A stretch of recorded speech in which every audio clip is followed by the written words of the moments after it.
Welcome to this explainer. We're diving straight into the catastrophic conflict from 1914 to 1918 that literally built our modern world. Look, when we talk about the 20th century, absolutely all roads lead back to the Great War. It was the very first conflict in human history to truly engulf the entire globe, completely reshaping every single continent politically, economically, and socially. To really grasp this, we have to look at a staggering figure: 17 million. That's nearly 10 million soldiers and 7 million civilians killed, and immediately illustrates the horrifying industrial scale of this global conflict. This wasn't just a war of armies clashing on a battlefield. It was the dawn of industrial-scale killing. It's where the brilliant innovations of the modern age were turned entirely and ruthlessly toward destruction. To untangle this incredibly complex global chain reaction, here's our roadmap for today. We'll start with the scale of the war, then look at stacking the dominoes, the Sarajevo spark, the nightmare of trenches, key turning points, and finally, a changed world. So let's jump right into Section 1, the scale of the war, and get a macro view of what happened. Imagine over 30 nations dragged into a horrific meat grinder that dragged on for exactly 4 years and 3 months. And the crazy thing? Both sides initially expected a super quick war. Germany even had this famous strategy, the Schlieffen Plan, where they aimed to knock France out in just 6 weeks before pivoting east to fight Russia. Well, scratch that. The plan totally failed. Instead of a quick victory, the world saw the deployment of terrifying new weapons on a massive scale for the very first time. We're talking poison gas, tanks, military aircraft, and submarines. A real game changer, but in the worst possible way. But how did we actually get there? Let's wind the clock back for Section 2, stacking the dominoes, to see the underlying tensions that made this almost inevitable. You might have heard historians use the acronym MAIN to summarize these causes. Let's break that down, starting with the M, militarism. For decades leading up to 1914, Europe's empires were locked in this massive hair-trigger arms race. Germany was dramatically expanding its navy to challenge British supremacy, and every single great power maintained huge standing armies.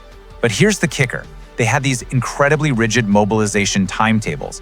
The danger was that once a country hit the go button and began to mobilize, it was almost impossible to stop the process without looking incredibly weak to their enemies. Next up is the A for alliance systems. Europe had basically divided itself into two main armed camps.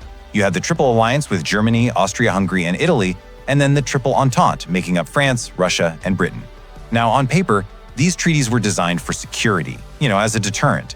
But in reality, they essentially guaranteed that a tiny, localized regional dispute would automatically pull the entire continent into war, all because of these binding treaty obligations. Then we hit the I, which is imperialism. At this time, European powers were competing fiercely for lucrative colonies across Africa and Asia. Germany really felt it deserved a much larger empire, while Britain and France were absolutely determined to protect the ones they already had. This fierce economic and territorial rivalry layered on deep, deep suspicion and resentment. It meant that finding a peaceful, diplomatic resolution to any crisis was going to be incredibly tough. Finally, the N, nationalism, which acted as the ultimate powder keg. And nowhere was this more true than in the Balkans, literally nicknamed the powder keg of Europe. Here, Slavic peoples under Austro-Hungarian rule were fiercely demanding their independence. You had competing pan-German and pan-Slavic movements aggressively pushing their governments toward confrontation. Plus, this rampant nationalism meant that the idea of going to war actually generated huge popular enthusiasm back home. It made it politically way too easy for leaders to just pull the trigger. So, with those dominoes perfectly stacked, all it took was one spark. Let's look at Section 3, the Sarajevo spark. Picture this. It's the morning of June 28, 1914. Archduke Franz Ferdinand, heir to the Austro-Hungarian throne, is assassinated by a Bosnian Serb nationalist, Gavrilo Princip. Austria-Hungary immediately blames Serbia and issues this humiliating ultimatum. Serbia doesn't completely fold, so Austria-Hungary declares war on July 28th. And then, the alliance trap snaps shut. Russia mobilizes to protect Serbia. Germany declares war on Russia on August 1st. Just 2 days later, Germany declares war on France. To reach France, Germany invades neutral Belgium, which directly forces Britain to declare war on Germany on August 4th. In just over a single month, the entire continent was quite literally on fire. Instead of that quick 6-week victory everyone was betting on, the conflict ground to a horrifying, muddy halt. Which brings us to Section 4, the nightmare of trenches. The crucial thing to understand here is the stark difference in engineering on the Western Front, which, by the way, stretched a massive 700 kilometers from the English Channel all the way to the Swiss border. Allied forces typically dug trenches about 3 lines deep. Whenever they mounted an offensive, going over the top into no man's land meant facing near certain death in a blasted wasteland of barbed wire and shell craters. And what were they charging at? German trenches that were far deeper, heavily fortified with concrete bunkers, underground shelters, and just brilliantly engineered for a long defensive stalemate. Because of this, the trench system barely moved between 1914 and 1917. We're talking offensives that cost hundreds of thousands of lives for just a few kilometers of mud. To put that devastating scale into perspective, the Battle of the Somme in 1916 saw 57,000 Allied casualties on the very first day alone. And the Battle of Verdun, that lasted 10 agonizing months and claimed nearly 700,000 lives. It was just pure, brutal attrition. As millions perished in this bloody stalemate, key global events finally began to shift the balance of power. Let's dive into Section 5, Turning Points. So, after the devastating losses at Gallipoli in 1915 and the absolute meat grinders of Verdun and the Somme in 1916, everyone was just exhausted.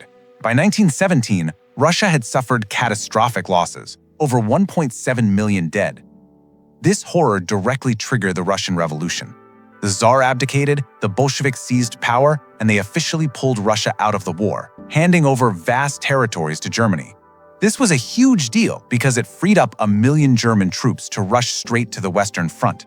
But right around the same time in 1917, the United States finally entered the Chet. After German U-boats relentlessly sank American ships, and the British intercepted the infamous Zimmermann telegram, where Germany literally urged Mexico to attack the US, America declared war. Fresh American troops, money, and supplies began flooding into Europe, and that decisively tipped the scales against the completely exhausted Central Powers, eventually culminating in the Armistice of 1918. When the guns finally fell silent at 11 a.m. on November 11, 1918, the world was completely unrecognizable. That brings us to our final section, a changed world. Get this, 4 massive empires that had ruled for centuries simply disappeared virtually overnight. The German Empire fell to revolution and was replaced by the fragile Weimar Republic. The mighty Austro-Hungarian Empire completely dissolved into smaller nations like Austria, Hungary, Czechoslovakia, and Yugoslavia. The Russian Empire was completely replaced by the Soviet Union, and the centuries-old Ottoman Empire collapsed entirely, leading to the creation of modern Turkey and carving out new states in the Middle East, like Iraq, Syria, and Lebanon. But here's the tragic part. The peace established by the Treaty of Versailles didn't bring any genuine healing. Instead, it aggressively punished Germany. It slapped them with a war guilt clause, forcing them to accept sole blame for the entire thing. It demanded an impossible £6.6 billion in economic reparations. It restricted the German military to a mere 100,000 soldiers, no air force, no submarines allowed, and stripped away 13% of its territory and all of its overseas colonies. It wasn't about rebuilding. It was designed for total humiliation. The haunting reality is that the victorious nations, especially Britain and France, were deeply traumatized by their own massive losses. They were desperate to avoid future conflict at absolutely all costs. Meanwhile, over in Germany, the crushing economic weight and political chaos created incredibly fertile ground for radicalism. It's exactly what allowed Adolf Hitler to rise to power on the promise of restoring German pride. The end of this war didn't bring peace, it merely planted the deeply resentful seeds for World War II, a mere 21 years later.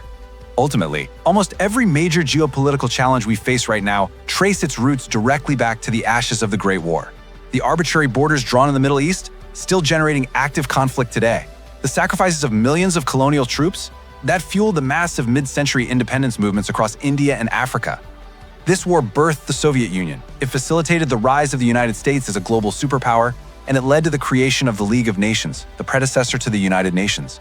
So as we look at the world map today, we really have to ask ourselves, are we actually living in a new era? Or are we simply still navigating the fallout of the dominoes that fell in the summer of 1914?